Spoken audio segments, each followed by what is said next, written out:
Hello everyone, আশা করি সকলে খুব ভালো আছো আর আমরাও ভালো আছি। তো দেখো, আজকে সকালবেলা ঘুম থেকে উঠে বাইরে গিয়ে আমি একটু সূর্য প্রণাম করে নিলাম।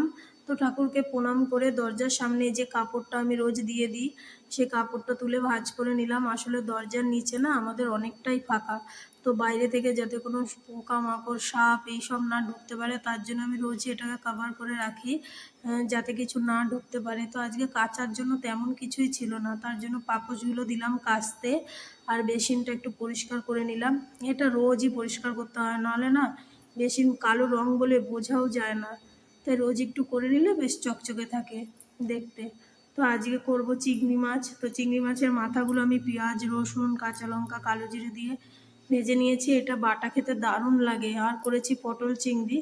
তো এই চিংড়ি মাছ আমাদের দুজনেরই খুবই ফেভারিট, তো আজকে দারুণ খাওয়া দাওয়া হবে। আর দুজনও খাবো বলে অত ঝামেলাও